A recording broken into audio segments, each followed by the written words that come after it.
Hey guys, welcome back to my channel. Jessica Ward King here, also known as the Stigma Crusher. And today I wanted to talk about a topic that I'm really super passionate about. And it's something that's helped me over my journey with mental health and mental illness, and that is peer support. And it's something that I think we do not use nearly often enough.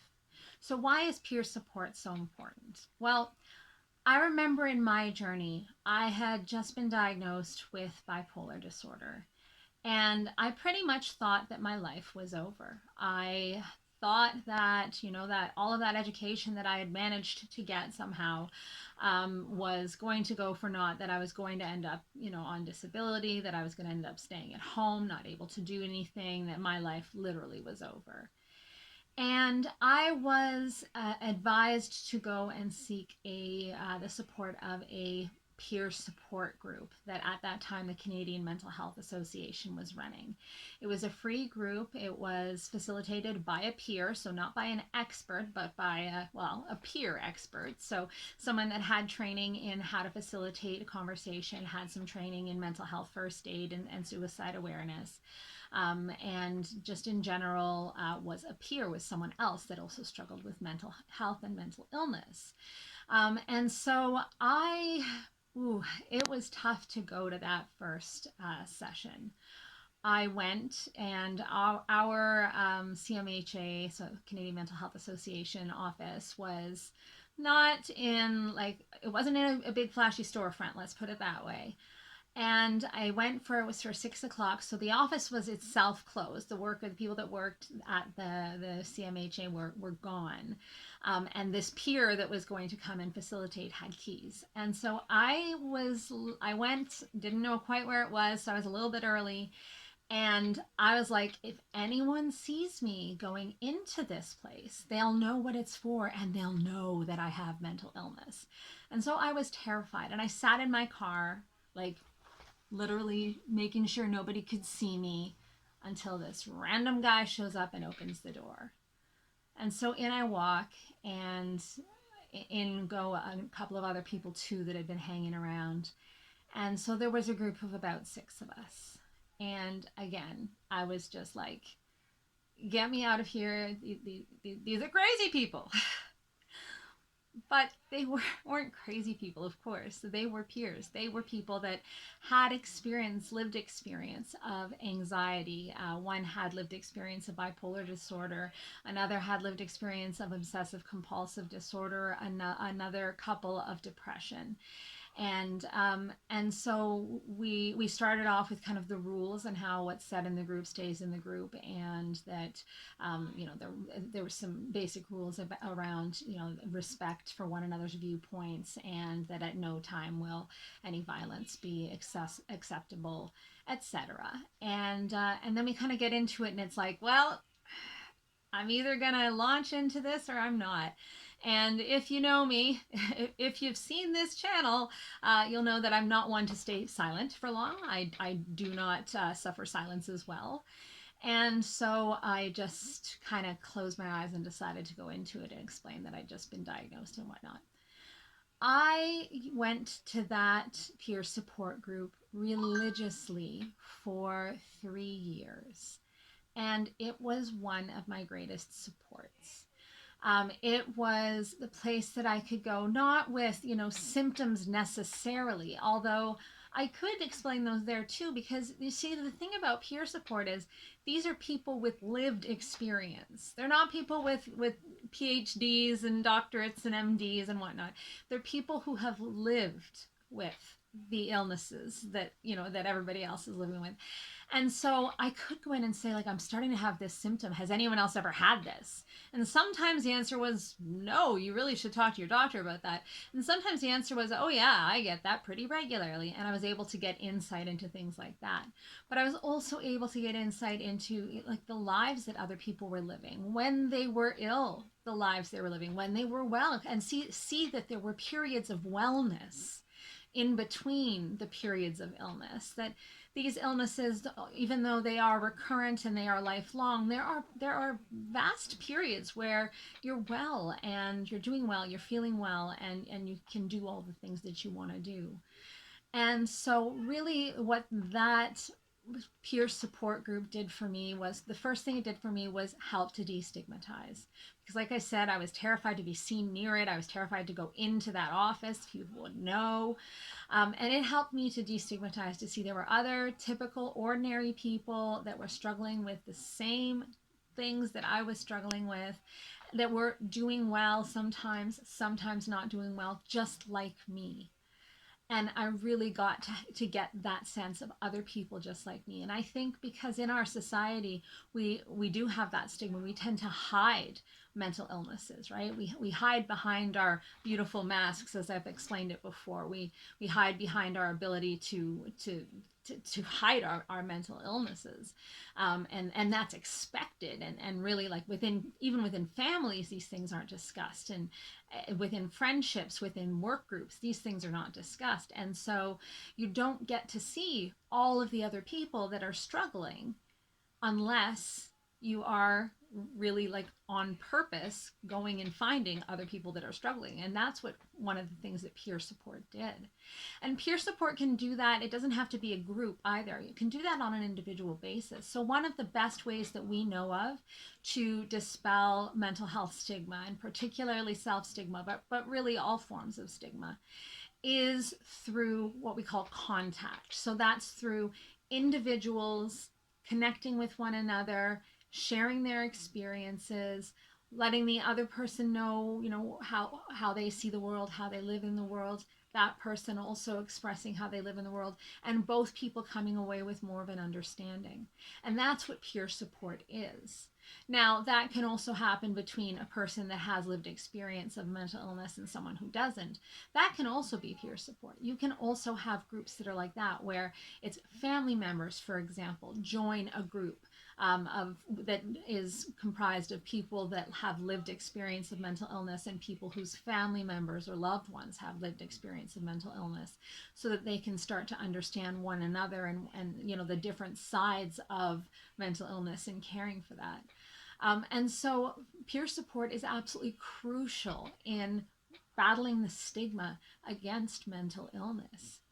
Another thing that peer support is so critical for is for that sense of community. So, quite often with a lot of mental illnesses, there is an isolation that happens because it's difficult to live with mental illness.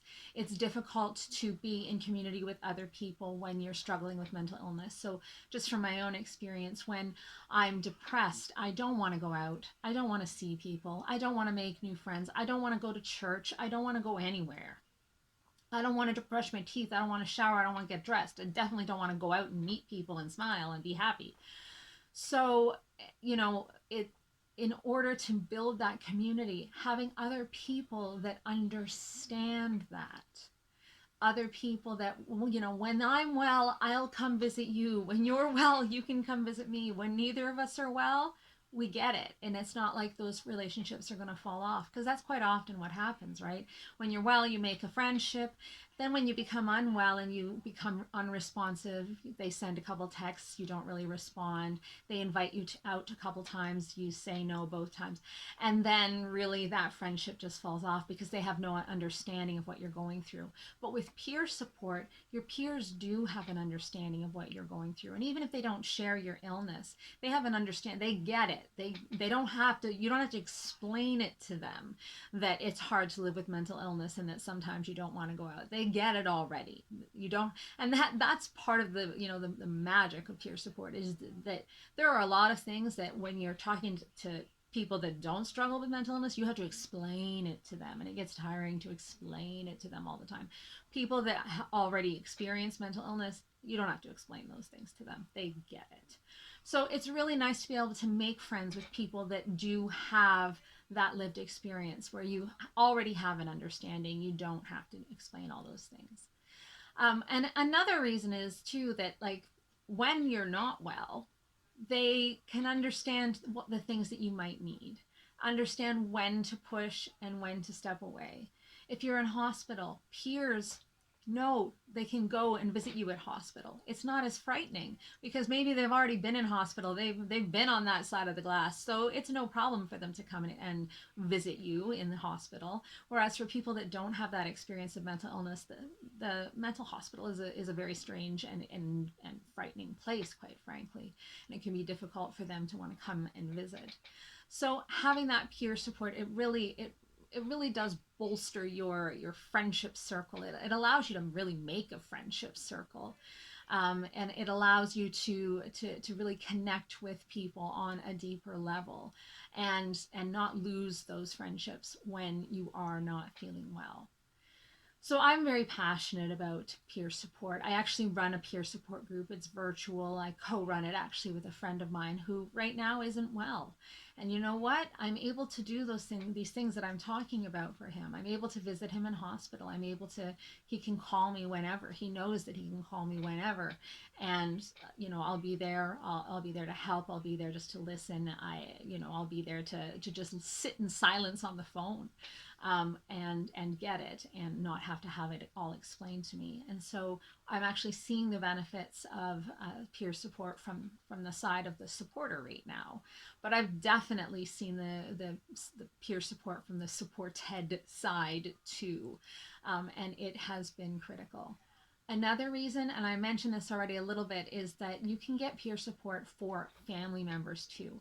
It can be difficult caring for and supporting and loving someone with mental illness, and there are family peer support groups. I know that NAMI holds them, particularly in the States, but there are some in Canada as well.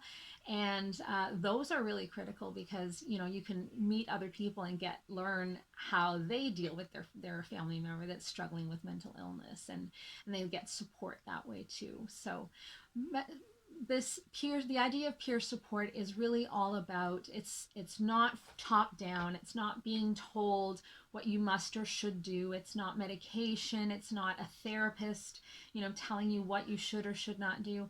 It really is someone with absolutely no qualifications sharing their lived experience, and receiving the sharing of your lived experience. That's what it is, and it is so needed. And as I said, I don't think we use it quite often enough. So if you are someone that is struggling with your mental health or with mental illness at this time, and you're not you're not involved in any kind of peer support group, I would really advise you to look in your area.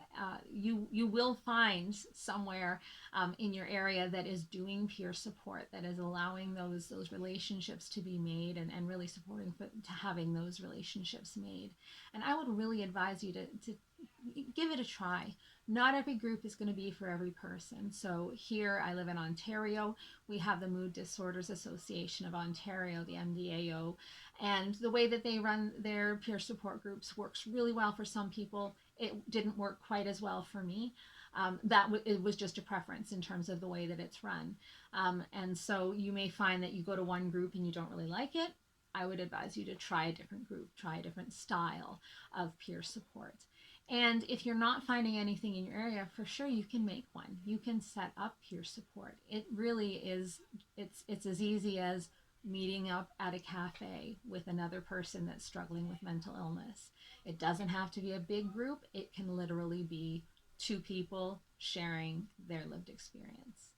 So that is my honest feelings about peer support, and how important it's been in my own life, and how I'm seeing it's important in other people's lives.